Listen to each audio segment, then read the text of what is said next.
Valaquenta, account of the Valar and the Maiar according to the lore of the Eldar.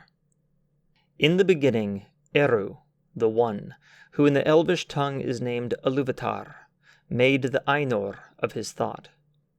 And they made a great music before him. In this music the world was begun, for Iluvatar made visible the song of the Ainur, and they beheld it as a light in the darkness. And many among them became enamored of its beauty, and of its history which they saw beginning and unfolding as in a vision. Therefore Iluvatar gave to their vision being, and set it amid the void, and the secret fire was sent to burn at the heart of the world, and it was called Ea. Then those Ainur who desired it arose and entered into the world at the beginning of time, and it was their task to achieve it, and by their labors to fulfill the vision which they had seen.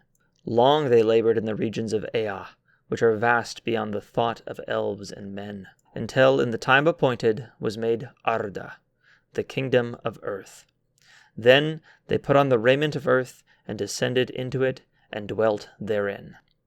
Of the Valar. The great among these spirits the elves name the Valar, the powers of Arda, and men have often called them gods. The lords of the Valar are 7, and the Valir, the queens of the Valar, are 7 also. These are their names in the Elvish tongue that was spoken in Valinor, though they have other names in the speech of the elves of Middle-earth, and their names among men are manyfold. The names of the lords in due order are Manwe, Ulmo, Aule, Orme, Mandas, Lorien, and Tulkas. And the name of the queens are Varda, Yavanna, Niene, Este, Vaire, Vana, and Nessa. Melkor is counted no longer among the Valar, and his name is not spoken upon earth. Manwe and Melkor were brethren in the thought of Iluvatar. The mightiest of those Ainur who came into the world was in his beginning Melkor. But Manwe is dearest to Iluvatar, and understands most clearly his purposes. He was appointed to be, in the fullness of time, the first of all kings, lord of the realm of Arda, and ruler of all that dwelt therein. In Arda his delight is in the wind and the clouds, and in all the regions of the air. From the heights to the depths, from the utmost borders of the vale of Arda to the breezes that blow in the grass. Sulimo he is surnamed, Lord of the breath of Arda. All swift birds, strong of wing, he loves, and they come and go at his bidding. With Manwe dwells Varda, Lady of the Stars, who knows all the regions of Ea. Too great is her beauty to be declared in the words of men or of elves, for the light of Iluvatar lives still in her face. In light is her power and her joy. Out of the deeps of Ea she came to the aid of Manwe, for Melkor she knew before the making of the music, and rejected him, and he hated her, and feared her more than all others whom Eru made. Manwe and Varda are seldom parted, and they remain in Valinor. Their halls are above the everlasting snow upon Aiulosse, the uttermost tower of Taniquetil, tallest of all the mountains upon earth. When Manwe there ascends his throne and looks forth, if Varda is beside him, he sees farther than all other eyes, through mist and through darkness, and over the leagues of the sea. And if Manwe is with her, Varda hears more clearly than all other ears the sound of voices that cry from east to west, from the hills and the valleys, and from the dark places that Melkor has made upon earth. Of all the great ones who dwell on this world, the elves hold Varda most in reverence and love. Elbereth they name her, and they call upon her name out of the shadows of Middle-earth, and uplift it in song at the rising of the stars. Ulmo is the lord of waters. He is alone. He dwells nowhere long, but moves as he will in all the deep waters about the earth or under the earth. He is next in might to Manwe, and before Valinor was made, he was closest to him in friendship. But thereafter he went seldom to the councils of the Valar, unless great matters were in debate. For he kept all Arda in his thought, and has no need of any resting place. Moreover, he does not love to walk upon land, and will seldom clothe himself in a body after the manner of his peers. If the children of Eru beheld him, they were filled with great dread, for the arising of the king of the sea was terrible, as a mountain wave that strides upon land, with dark helm foam-crested, and raiment of mail, shimmering from silver down into shadows of green. The trumpets of Manwe are loud, but Ulmo's voice is deep as the depths of the ocean, which he only has seen. Nonetheless, Ulmo loves both elves and men, and never abandoned them, not even when they lay under the wrath of the Valar. At times he will come unseen to the shores of Middle-earth, or pass far inland up the firths of the sea, and make music upon his great horns, the Ulumuri, that are wrought of white shell. And those to whom that music comes hear it ever after in their hearts, and the longing for the sea never leaves them again. But mostly Ulmo speaks to those who dwell in Middle-earth, with voices that are heard only as the music of water. For all seas, lakes, rivers, fountains, and springs are in his government, so that the elves say that the spirit of Ulmo runs in all the veins of the world. Thus news comes to Ulmo, even in the deeps, of all the needs and griefs of Arda, which otherwise would be hidden from Manwe. Aule has might little less than Ulmo. His lordship is over all the substances of which Arda is made. In the beginning he wrought much in fellowship with Manwe and Ulmo, and the fashioning of all lands was his labor. He is a smith and a master of all crafts, and he delights in works of skill, however small, as much as in the mighty building of old. His are the gems that lie deep in the earth, and the gold that is fair in the hand, no less than the walls of the mountains and the basins of the sea. The Noldor learned most of him, and he was ever their friend. Melkor was jealous of him, for Aule was most like himself in thought and in powers, and there was long strife between them, in which Melkor ever marred or undid the works of Aule, and Aule grew wary in repairing the tumults and disorders of Melkor. Both also desired to make things of their own that should be new and unthought of by others, and to delight in the praise of their skill. But Aule remained faithful to Eru, and submitted all that he did to his will, and he did not envy the works of others, but sought and gave counsel. Whereas Melkor spent his spirit in envy and hate, until at last he could make nothing save in mockery of the thought of others, and all their works he destroyed if he could. The spouse of Aule is Yavanna, the giver of fruits. She is the lover of all things that grow in the earth, and all their countless forms she holds in her mind, from the trees like towers in the forests long ago, to the moss upon stones, or the small and secret things in the mold. In reverence, Yavanna is next to Varda among the queens of the Valar. In the form of a woman she is tall and robed in green, but at times she takes other shapes. Some there are who have seen her standing like a tree under heaven, crowned with the sun, and from all its branches there spilled a golden dew upon the barren earth, and it grew green with corn. But the roots of the tree were in the waters of Ulmo, and the winds of Manwe spoke in its leaves. Kementari, Queen of the Earth, she is surnamed in the Eldarin tongue. The Feyenturi, Masters of Spirits, are brethren, and they are called most often Mandos and Lorien. Yet these are rightly the names of the places of their dwelling, and their true names are Namo and Ermo. Namo, the Elder, dwells in Mandos, which is westward in Valinor. He is keeper of the houses of the dead and summoner of the spirits of the slain. He forgets nothing, and he knows all things that shall be, save only those that lie still in the freedom of Iluvatar. He is the doomsman of the Valar, and he pronounces his dooms and his judgments only at the bidding of Manwe. Vaire, the weaver, is his spouse, who weaves all things that have ever been in time into her storied webs, and the halls of Mandos that ever widen as the ages pass are clothed with them. Ermo the younger is the master of visions and dreams. In Lorien are his gardens in the land of the Valar, and they are the fairest of all the places in the world, filled with many spirits. Este, the gentle, Healer of hurts and of weariness is his spouse. Gray is her raiment, and rest is her gift. She walks not by day, but sleeps upon an island in the tree-shadowed lake of Lorelin. From the fountains of Ermo and Este, all those who dwell in Valinor draw refreshment, and often the Valar come themselves to Lorien, and there find repose and easing of the burden of Arda. Mightier than Este is Nienna, sister of the Fein Turi. She dwells alone.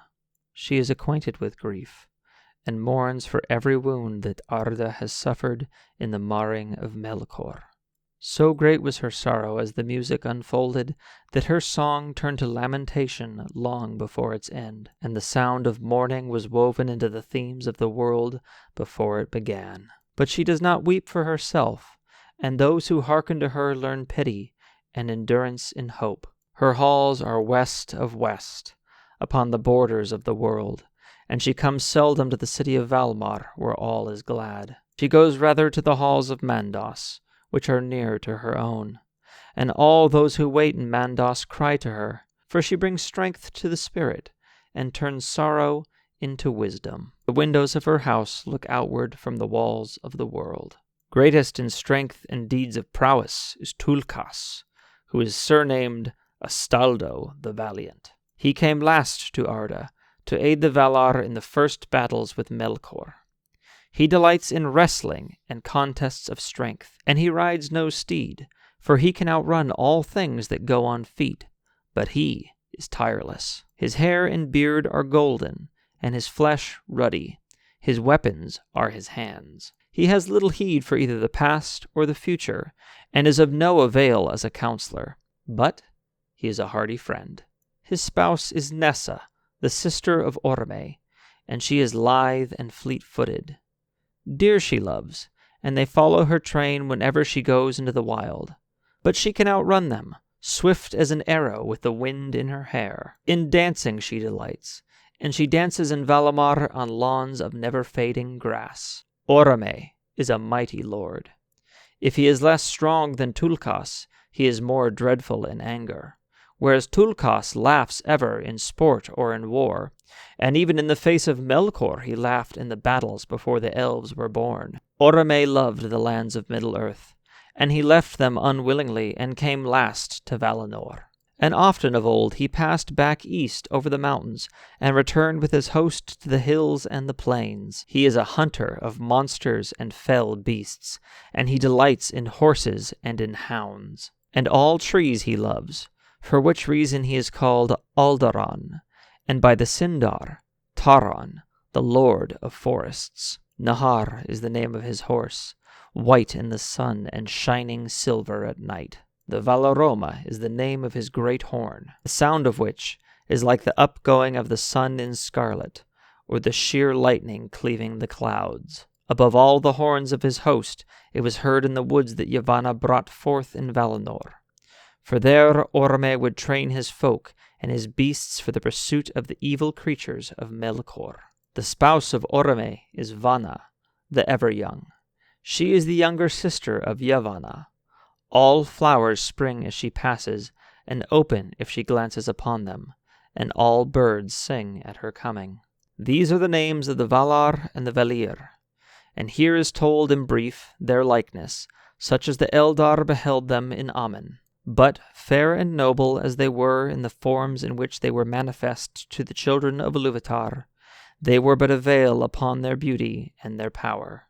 And if little is said here of all that the Eldar once knew, that is of nothing compared with their true being, which goes back into the regions and ages far beyond our thought. Among them 9 were of chief power and reverence, but 1 is removed from their number, and 8 remain. The Aratar, the high ones of Arda, Manwe and Varda, Ulmo, Yavanna and Aule, Mandas, Niene, and Orome. Though Manwe is their king and holds their allegiance under Eru, in majesty they are peers, surpassing beyond compare all others, whether of the Valar or the Maiar, or any other order that Ilúvatar sent into Ea. Of the Maiar, With the Valar came other spirits, whose being also began before the world, and of the same order of the Valar, but of less degree. These are the Maiar, the people of the Valar, and their servants and helpers.